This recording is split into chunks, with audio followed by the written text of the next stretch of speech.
Roberto, first of all, none of the top four managed to win in midweek, and it ends up that Leicester have increased their advantage with the three below them losing. What do you make of the inconsistencies in the Premier League? Well, I don't know. I don't think we should call it inconsistencies in the Premier League. I think we should call it the nature of this season's competition. I think the margins are so small. The games are full of intensity, full of intent. I think it's a real psychological belief on any team when they go into the football pitch that you can win a football game. And probably I haven't seen that for a long, long time.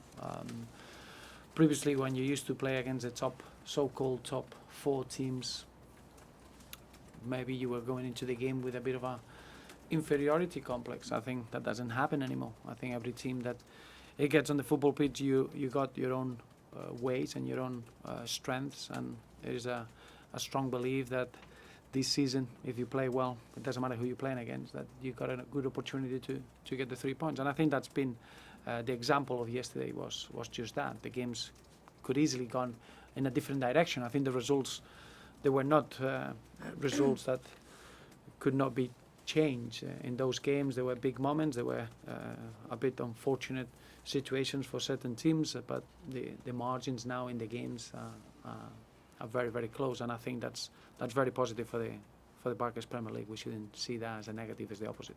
With that in mind then, is there a feeling here that it's been a missed opportunity in not delivering the promise of Champions League football? I think what it shows is that everything is to play for. If you can find a run of results that from now till the end of the season, that it can accumulate a big amount of points, anything is open.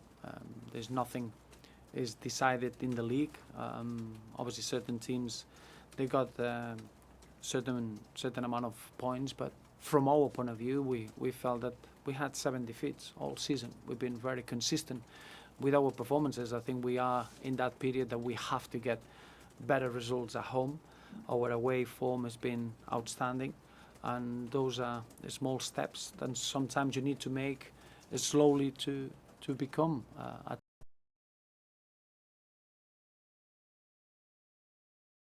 Well, I wouldn't say top four. I don't think anyone now looks into looking for a position specific in the table. What you're looking at is try to finish as strong as you can. I think we've been very consistent in the last 6 games in different competitions. 2 goals conceded, 14 scored, and we were very, very good in that period. We feel really strong in terms of the options that we got in the squad, the competitions for places, players enjoying their football, individuals with very good moments of form, but playing as a team. And what we want is to try to extend that run until the end of the season and see where that takes us. But clearly, the position in the table this season, they're going to be very much open until the last week of the campaign. And you're on that run without someone like John Stones. What does he have to do to find his way back into a regular starting role? What's next for him? John is a vital player for us. I don't think I'm discovering anything here. John is still a very young man that has already played the biggest amount of minutes that he's ever played in his professional career. So I think it's important that he's fully refreshed and is ready for the final push in the campaign. And for us, is a very, very important footballer. He had a little role against Aston Villa, and it was really positive to see him on the pitch. He looked alive. He looked really bright, and it's great news to see him completely refreshed and looking forward to help the team from now till the end of the campaign. I just wonder whether John, and maybe even Leighton Baines as well, have concerns over a lack of game time of late, particularly with the Euros at the end of the season, and therefore how do you manage that situation? No, not really. I think we got a really close group that we all know that all we're doing is to try to help the team and see how we can win games consistently. The players that you mentioned, Leighton, we got a little bit of a worry. He's been carrying a little bit of a needle in his ankle, and we need to make sure that gets right. But we are a really, really strong team with good options. But the 2 players that you mentioned are vital for our future plans, and to be successful from now to the end of the season. They're going to be a big part of that meaning. with Leighton? Is that just still recovering from that ankle problem? A little bit, yeah. Since the surgery, it's been giving him a little bit of a soreness, and managing that pain at times has been a little bit difficult. But when he came on against Villa, he felt that at times he had to play through pain, which is not ideal, and we need to make sure that we solve that position, because it's very unfair on Leighton to be feeling pain every time he steps on the football pitch. What's going to happen there then? Has he got to go and see the specialist? Yes, we're going to be seeing the specialist, but it shouldn't stop him from training and being with the group. So it's not that he's had an injury. It's just been carrying a little niggle, part of the injury that it kept him such a long time away from the pitches, and now we need to make sure that final step is well treated, and make sure that clears him from having pain from now till the end of the season. Available for the weekend? Yes, should be. And how's Tom Cleverley, Mo Besic and Brian Oviedo as well? Yes, Brian is going to be assessed. He was assessed yesterday. He's got a little bit of a knock. It's not a major problem. I don't think he's going to train today, but I'm going to assess him on the next 48 hours to see if he can make the squad or not. But it's a bit of a question mark on Brian, as well as Tom Cleverley coming back from illness. He's had a bit of a chest infection. We'll see if he can join the group today. We're gonna test Mo Besic and Darren Gibson, that they look like they're gonna be available to join the group and be part of work. And as I said, Leighton Baines, we need to make sure that we get rid of the pain that he's been carrying. I know you asked obviously a lot about Lukaku with him scoring 17 league goals this season, but he can go on to score 20, which would be the first time that an Everton player has scored 20 in the top division since 85-86 when Gary Lineker did it. I mean, what does that say about the player that you've got here? Well, I think it says that it's not easy to score that sort of amount of goals in the modern game and in the Premier League, as competitive as it is. And I think it's a fantastic return. But I would say that I don't think Rom is obsessed with that figure. What is obsessed is with being important and carrying that vital role for us on the pitch, and that with his work, as a consequence, is create chances, and he will take them. He's got an outstanding finishing ability, and I think the stats there are very significant. But I think what it represents is that he's been a really reliable character, someone that he doesn't miss any games, that he's always he wants to be there. And I think the evolution that he had in the last 18 months has been very, very impressive, and we hope that he can carry on scoring goals, because that would mean that he's in the right position, and that as a team we create enough chances for him to put them away. Do you ask him to maybe target the Golden Boot this season? Not really, no. I don't think football should be about individual merits. Obviously, what we want is to be successful from now till the end of the season as a team, as much as we can. And if we do that, I'm sure that as a consequence, every individual benefits, and sometimes as a goal scorer, you get those sort of awards. But it wouldn't be the other way around. It shouldn't be the driving force in us to perform. It's the other way around. Of course, Goodison welcomes back a former Evertonian in Slaven Bilic this weekend. What do you make of the job that he's done at West Ham? Remarkable. It's not easy to arrive into the Premier League as a manager, and I know that he is very close to the British game, and he's had really good experiences as a player, but nothing compares it to being the manager. And I think it's been remarkable the way that West Ham, they've been playing at home. I think they got 13 different scorers. This team shares goals, create opportunities, they play with intensity, they defend as a group. I think what they achieved this season, if you look at the away results against the teams in the top of the table, they are very significant, and they got a really well balanced side, a team that they got very good experience, but then outstanding individuals. So overall, I think it's been a remarkable season. And you're talking about a West Ham side that they are 1 point from the fourth place, which is Champions League football, with 10 games to go in their case. I think that position speaks for itself.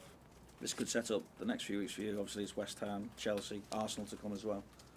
Well, it's that sort of period that we've been looking forward to have 3 games of that magnitude at home at Goodison, a place that we wanna make it a comfortable place, somewhere that we wanna please our fans, show that we can win games at home consistently and bring all the good football and the good form that we had away from home in front of our fans.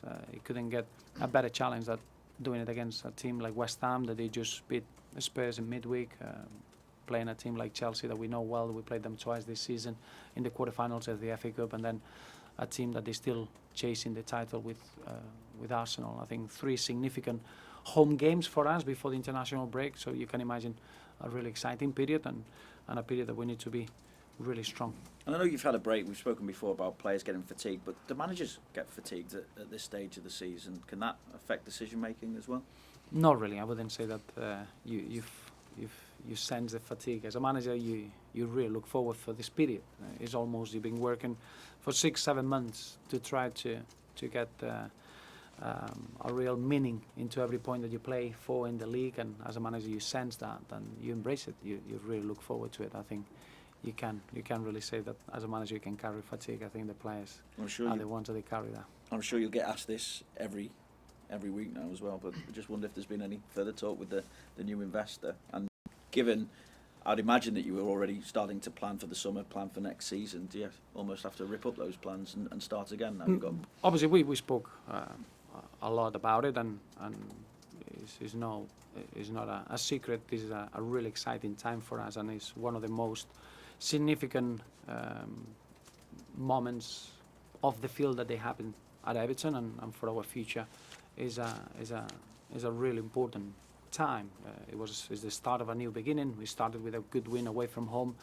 This is going to be the first home game, and we're very much enjoying every second of it. I'm sure that Mr. Moshiri will be around with our fans very, very soon, and everyone will get to know him and get familiar to him. But what's important is that we haven't lost anything. The soul of our football club with our chairman is going to be a very important advice and a very important source of experience. And from now till the end of the season, the focus is very, very clear. It's how good we can be with this season, and I'm sure that in the summer we'll have enough time to speak about future plans. Is he there Saturday? Can we check? I don't think it will be there, but it will be there maybe in one of the next 3 games. You've only won 4 of the last 14, and I know things have picked up in recent weeks, but just how important do you think it is to kill teams off if you're going to climb the table? Because there have been a lot of draws. Well, yes, I think you're looking at it in 2 ways. One, that we are a team that we can create chances and we score goals with ease, and probably that shows the what we are as a group and the talent that we have. The away form has been the best away form that we had in the Premier League at this stage of the season, which is really, really significant, because it's away from home is where you could find it the hardest environment to be consistent. At home, clearly we haven't got enough wins. Some of the football has been very, very good, but in the same way, at times we've been a little bit naive. At times we left ourselves exposed. At times we've been very unfortunate. Sometimes we had decisions that they cost us too much, and I think it's time to embrace it, and as a football club make sure that Goodison becomes a really tough place for any opposing team to come. But the margins are very, very small, and we're getting very, very close of bringing that consistency that we have away from home into Goodison, and that's the challenge that we're looking to embrace. I know you spoke a little bit about Lukaku, but do you feel, Roberto, that this is maybe just a sign of things to come? Because I think people forget that he's still young. We said it, probably it was a clear intention 16 months ago, of giving big roles to our young players, and the way that they reacted, the way they've been enjoying having those big roles has been very exciting. At times, as you know, is in any young group you're gonna have ups and downs, but what you never lose is that bravery, that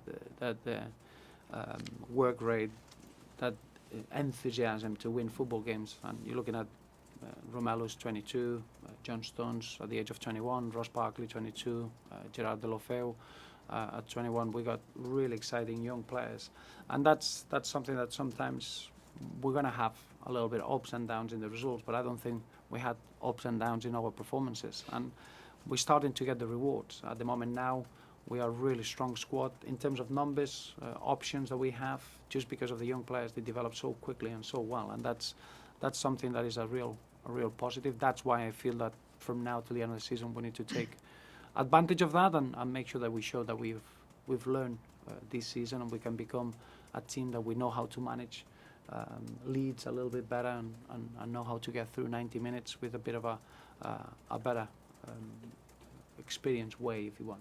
You seem like a very positive person. Do you feel with everything that's going on at the club right now and looking to the future that that's going to rub off on the fans and we'll maybe see that from now to the end of the season? The fans have been magnificent. I know that it's tough. We all sharing the same feeling, which is we want to see Everton winning and collecting points and just seeing the good football that we had rewarded with good results. Away from home, we're just coming from 2 away visits at Bournemouth and Villa. They are long trips, and the fans have been magnificent. At home, it's understandable. If you don't win football games, you're going to get upset, and we all share the same feelings, but we're going to give everything we got to make sure that we put that right, and the signs are there that the strong characters that we have in the dressing room will be able to get that final push with the support of our fans. Roberto, just ask, there's going to be a nice touch before the game as well when the music of Peter Fiddler is going to be played at Goodison, of course, the young lad who sadly lost his battle with cancer. Yes, no, as another sign of our Everton family. Obviously, I met Peter two years ago, and he was a real fighter. 3 years fighting against cancer, and to pass away at the age of 18, you know how difficult it is for his family and his friends, and obviously his mom and dad, David and Kath. They put together the 2 passions, that is Everton and music. And at half-time, it's going to be a big moment to be able to play one of the songs that Peter wrote yesterday, and that I hope that could be a little bit of just a bit of a celebration to allow Peter to be an inspiration to develop that awareness for the teenage cancer research and just a bit of a closeness and support within the Everton family towards what was a very sad passing. Roberto, there's going to be an IFAB meeting this weekend about further experimentation with video technology for referees. They're looking at things like contentious goals, penalty decisions, red cards, expanding it beyond just goal line technology. Yeah. A bit of a step forward in that area, and obviously Everton they've been on the wrong end of some contentious decisions this season. So what's your thoughts on that? My thought is very clear. I always felt that the referees need as much help as they can. I don't think it will be good for the game to take away the control and the judgment of the referee. And we all accept that sometimes there'll be errors, and that's part of the game. The other part is that it's very unfair to expect the referee to get a decision right when they cannot see it, or they are in a position that they can't give you a decision. We had that situation against Manchester City in the semi-final. The ball is out of play. Could the referee see that? I don't think so. And I think in those moments, technology could be very, very helpful. And I agree with that help. I think we've seen other leagues around the world where they got the use of technology straight away. I'm not 100% behind that. I think football is football. It's a game of errors, and the judgment and the control of the referee is vital. Now, in the same way, we should use technology to help referees to make those judgments in the best possible way, and if they cannot see an action, it's unfair to expect the referee to gamble and to hope for the right decision. That's very, very different. Thanks, Roberto. Thank you. Thank you. Take care.